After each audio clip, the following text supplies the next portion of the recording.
ಕಾಂಗ್ರೆಸ್ನಲ್ಲಿ ನವೆಂಬರ್ ಕ್ರಾಂತಿ ಚರ್ಚೆ ಜೋರಾಗಿದೆ. ಡಿಸಿಎಂ ಡಿಕೆ ಶಿವಕುಮಾರ್ ನವೆಂಬರ್ 21ಕ್ಕೆ ಸಿಎಂ ಆಗಿ ಪ್ರಮಾಣ ವಚನ ಸ್ವೀಕರಿಸುತ್ತಾರೆ ಎಂಬ ಚರ್ಚೆ ವಿಚಾರವಾಗಿ ಸಿಎಂ ಸಿದ್ದರಾಮಯ್ಯ ಗರಂ ಆಗಿದ್ದಾರೆ. ಸರ್, ಡಿಕೆ ಶಿವಕುಮಾರ್ ಸಿಎಂ ಆಗ್ತಾರಾ ಎಂಬ ಪತ್ರಕರ್ತರ ಪ್ರಶ್ನೆಗೆ ಪ್ರತಿಕ್ರಿಯಿಸಿದ ಸಿದ್ದರಾಮಯ್ಯ, ನಿನಗೆ ಯಾರು ಹೇಳಿದ್ರು, ನಿನಗೆ ಹೆಂಗ್ ಗೊತ್ತಾಯ್ತು ಅಂತ ಗರಂ ಆಗಿದ್ದಾರೆ. ಈ ವೇಳೆ ಪತ್ರಿಕೆಯಲ್ಲಿ ಬಂದಿದ್ದು ಸರ್ ಅಂತ ಪತ್ರಕರ್ತರು ಉತ್ತರಿಸಿದ್ರು. ನಾನು ಎಲ್ಲಾ ಪತ್ರಿಕೆಯನ್ನ ಓದ್ತೇನೆ, ಯಾವುದರಲ್ಲೂ ಕೂಡ ಬಂದಿಲ್ಲ ಅಂತ ಹೇಳಿ ಸಿಎಂ ವಾಪಸ್ ತೆರಳಿದ್ದಾರೆ.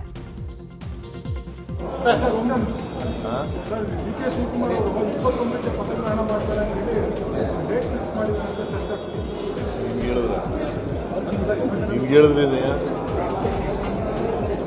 ನಿಮ್ಗೆ ಹೆಂಗ್ ಗೊತ್ತಾಯ್ತು?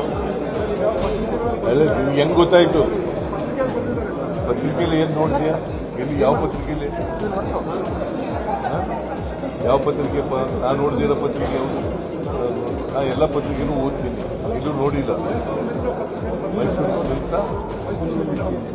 ಸರ್, ಬೆಂಗಳೂರು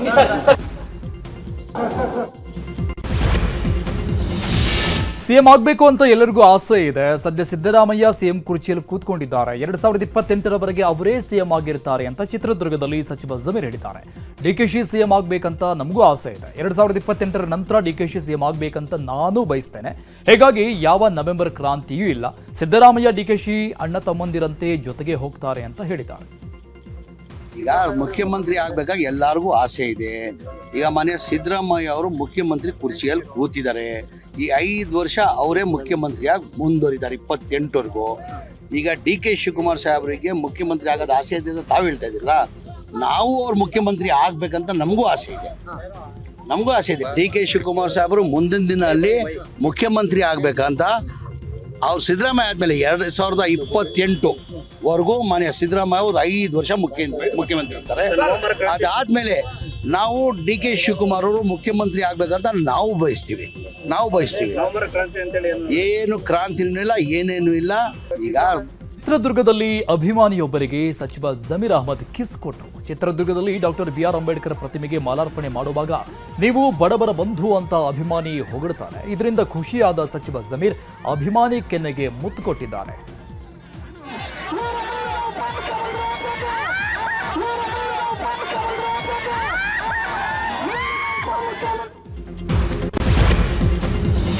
ನವೆಂಬರ್ ಕ್ರಾಂತಿ ವಿಚಾರವಾಗಿ ಮೈಸೂರಿನಲ್ಲಿ ಮಾತನಾಡಿದ ಸಚಿವ ಬೋಸರಾಜು, ಪಕ್ಷದ ವರಿಷ್ಠರು ಹೇಳಿದ್ರೆ ನಾನು ಅಧಿಕಾರವನ್ನ ಬಿಟ್ಟುಕೊಡೋಕೆ ಸಿದ್ಧನಿದ್ದೇನೆ.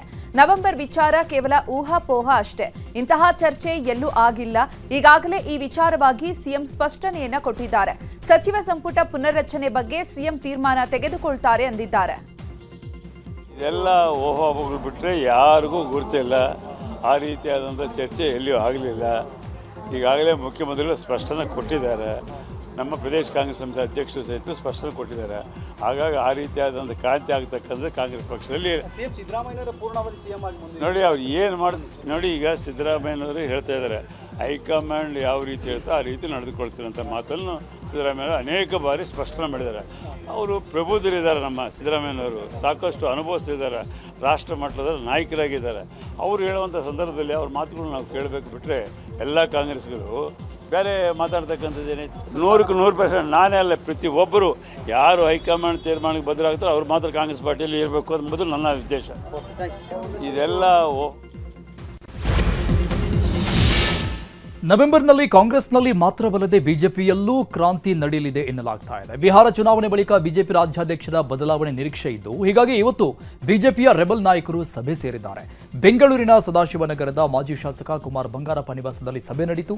ಬಿಜೆಪಿ ಉಚ್ಚಾಟಿತ ಶಾಸಕ ಯತ್ನಾಳ್, ರಮೇಶ್ ಜಾರಕಿಹೊಳಿ, ಕುಮಾರ್ ಬಂಗಾರಪ್ಪ ಸಭೆ ನಡೆಸಿದ್ದು, ಮುಂದಿನ ನಡೆ ಹಾಗೂ ವಿಜೇಂದ್ರ ಬದಲಾವಣೆ ಬಗ್ಗೆ ವರಿಷ್ಠರಿಗೆ ಏನೆಲ್ಲ ಹೇಳಬೇಕು ಅನ್ನೋದರ ಬಗ್ಗೆ ಚರ್ಚೆ ಮಾಡಿದ್ದಾರೆ.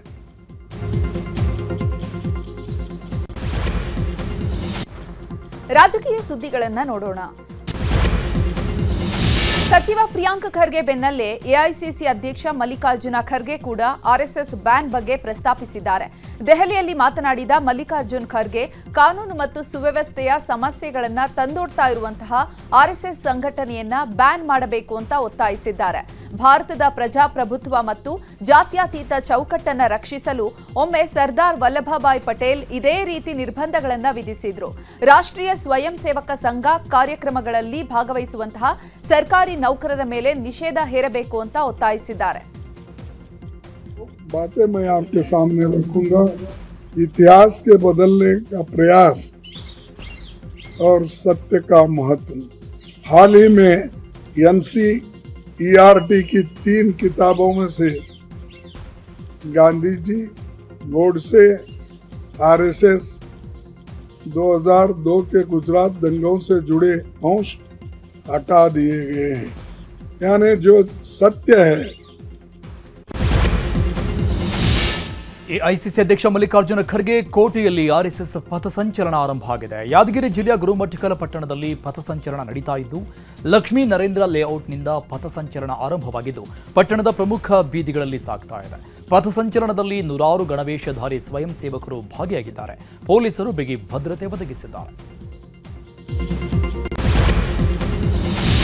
ಆರ್ಎಸ್ಎಸ್ ಪಥಸಂಚಲನದ ವಿಚಾರವಾಗಿ ಕಲಬುರಗಿಯಲ್ಲಿ ಮಾತನಾಡಿದ ಸಚಿವ ಪ್ರಿಯಾಂಕ್ ಖರ್ಗೆ, ಆರ್ಎಸ್ಎಸ್ನವರು ನಮ್ಮ ಕ್ಷೇತ್ರದಲ್ಲಿ ಪಥಸಂಚಲನ ಮಾಡಲು ಪ್ರತಿಷ್ಠೆಯಾಗಿ ತೆಗೆದುಕೊಂಡಿದ್ದಾರೆ. ನಾನು ಎಲ್ಲೂ ಹೇಳಿಲ್ಲ ಆರ್ಎಸ್ಎಸ್ ಬ್ಯಾನ್ ಮಾಡಿ ಅಂತ. ಆರ್ಎಸ್ಎಸ್ನವರು ಹಾಸ್ಟೆಲ್ ವಿದ್ಯಾರ್ಥಿಗಳನ್ನ ಕರೆಯುತ್ತಿದ್ದಾರೆ. ವಿದ್ಯಾರ್ಥಿಗಳು ಓದಲು ಬರ್ತಾರೆ. ಇವರು ಪಥಸಂಚಲನಕ್ಕೆ ಬನ್ನಿ ಅಂತ ಹೇಳ್ತಾರೆ. ಬಿಜೆಪಿಯವರು ನಾನು ಪತ್ರವನ್ನ ಬರೆದಿದ್ದಕ್ಕೆ ನನ್ನ ಮೇಲೆ ಮುಗಿಬಿದ್ದಿದ್ದಾರೆ.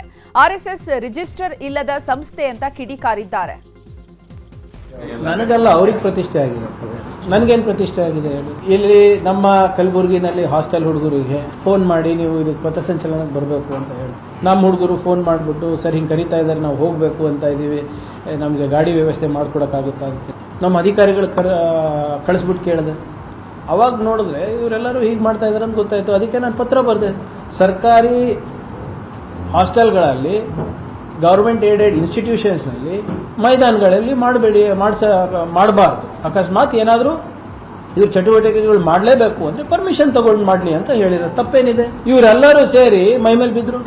ಈಗ ಅವರು ಎಲ್ಲರೂ ಹೆಂಗೆ ಮಾಡ್ತೀವಿ, ನಾನು ನೋಡ್ತೀವಿ, ಅದು ಇದು ಮಾಡ್ತೀನಿ ಅಂತ ಪ್ರಚೋದನಕಾರಿಯಾಗಿ ಮಾತಾಡೋಕ್ಕೆ ಸ್ಟಾರ್ಟ್ ಮಾಡಿದ್ರು. ಯಾರು? ಬಿಜೆಪಿಯವರು.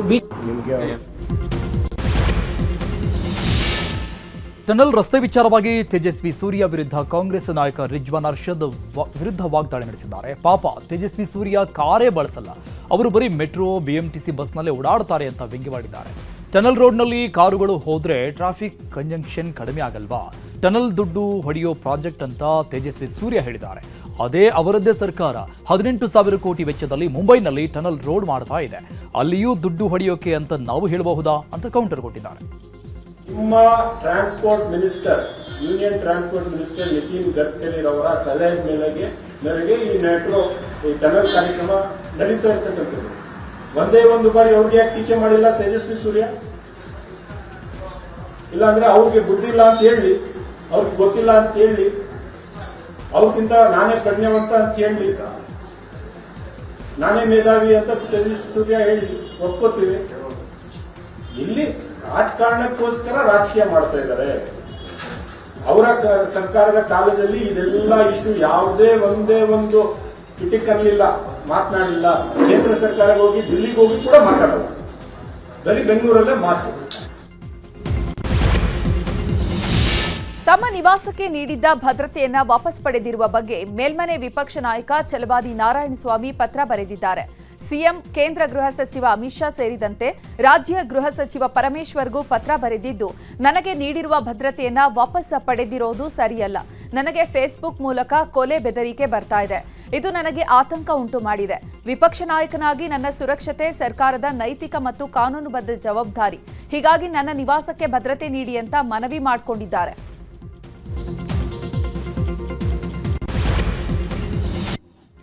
ಈಗ ರಾಜ್ಯದ ಪ್ರಮುಖ ಸುದ್ದಿ